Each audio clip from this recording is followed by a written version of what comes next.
Why is it that you know very clearly that sleeping earlier would help?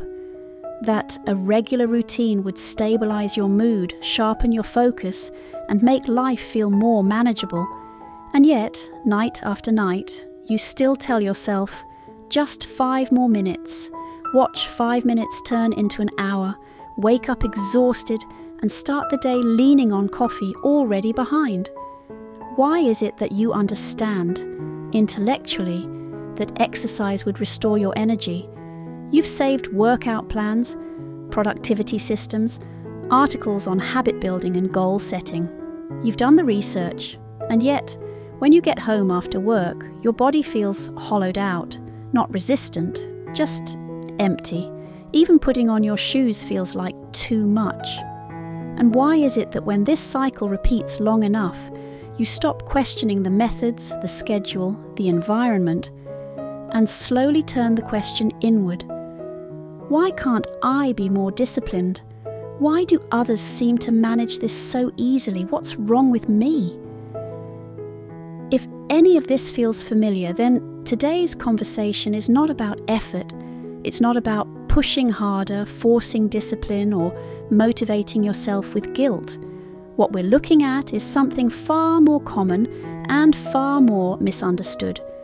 When someone knows exactly what they should do, yet still can't bring themselves to act, is the problem really a lack of willpower? Or is it something else entirely? A state that often goes unnoticed but quietly shapes everything: mental depletion. What keeps people stuck is rarely a lack of direction. More often, it's the opposite. The direction has been clear for too long. When something has been analysed, planned, evaluated, and mentally rehearsed again and again, without ever entering action, it changes its psychological nature. It stops being a task. It becomes an open loop, an unresolved pressure source that sits in the background, constantly drawing energy. At that point, action no longer feels like progress. It feels risky, because before you've even begun, you've already spent emotional resources on it. You've imagined failure, anticipated disappointment, calculated costs, replayed worst-case scenarios. In psychology, this is known as preemptive depletion, using up the energy meant for action before action ever begins. That's why something counterintuitive happens. The more seriously you've thought about something, the harder it becomes to start. Meanwhile, decisions made with less rumination, less forecasting, less emotional investment, often move forward more easily. This isn't a flaw in reasoning, it's your nervous system trying to protect you. When resources already feel scarce, your system avoids anything that looks like another major draw on energy. So what feels like procrastination is often self-preservation. You're not stuck because you're incapable. You're stuck because a psychological task has been left open for too long, never resolved, never released, yet never acted upon. And until that loop is closed, your system hesitates to take the first step, not out of laziness, but out of exhaustion.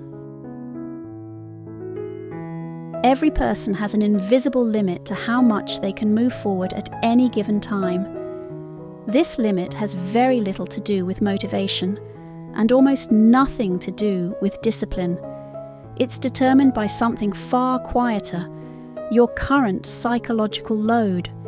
When life keeps asking more of you, work pressure, unresolved conflicts, financial uncertainty, emotional tension, long-standing problems that never quite resolve, your internal system begins to shift, not toward growth, not toward improvement, but toward survival.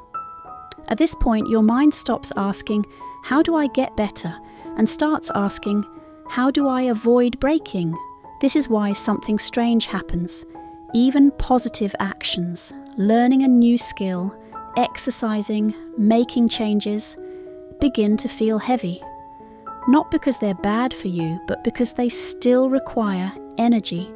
And when your system is already near capacity, anything that demands additional effort registers as a threat, so resistance appears. Not dramatic resistance, just quiet avoidance, fatigue, delay. This isn't regression, it's a signal. Your system is telling you that the container is full. When people ignore this limit and try to force progress through guilt or pressure, one of two things usually happens. Either action collapses into chronic procrastination, or there's a brief surge of effort, followed by burnout. What determines how far you can go is not how badly you want to improve, but whether your inner capacity can still hold life as it is. Without that capacity, even the right direction feels impossible to move toward. Most people assume that losing momentum comes from a major failure or a single overwhelming event. But in reality, what drains people most is rarely dramatic. It's unfinished life. Each morning, before you even begin, your mind is already carrying a backlog, messages you haven't answered, tasks half completed, conversations left unresolved, plans revised again and again, but never submitted. None of these things feel catastrophic, but none of them are closed, and anything unresolved continues to occupy psychological space. You might sit at your desk and find yourself drifting. You might go through an entire day without physical strain, yet feel inexplicably exhausted by evening. This happens because every open loop demands background energy. Your mind keeps them running like hidden applications, quietly consuming attention and tolerance. Over time, your system learns something. Starting something new means creating even more unfinished things.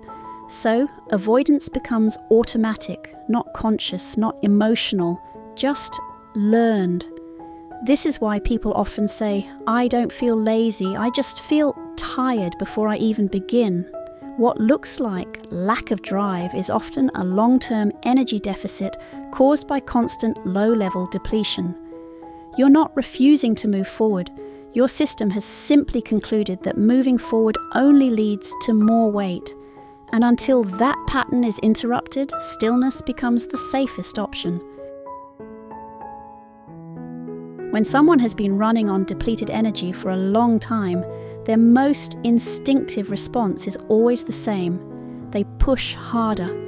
They make stricter plans, demand more discipline from themselves, feel guilty for every pause, treat rest as weakness.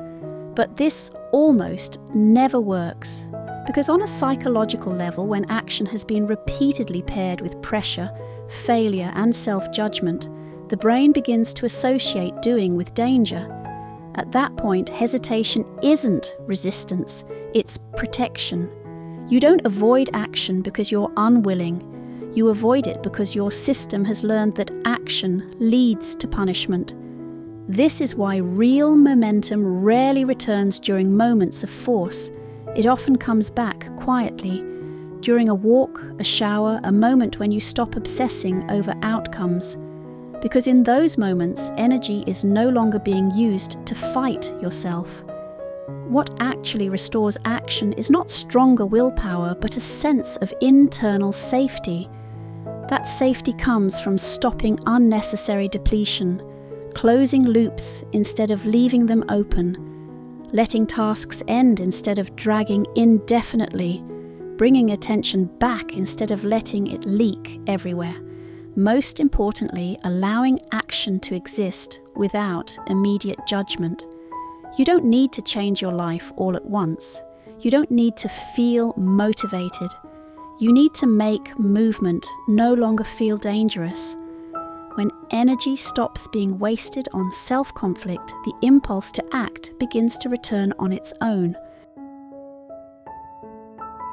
Many people believe their life is stuck because they lack clarity, ambition, or discipline. But eventually, most discover something quieter and more honest. They didn't stop moving because they didn't know where to go. They stopped because they ran out of energy to continue. When energy is constantly consumed by coping, postponing, overthinking, and battling yourself internally, even the right direction turns into another source of pressure.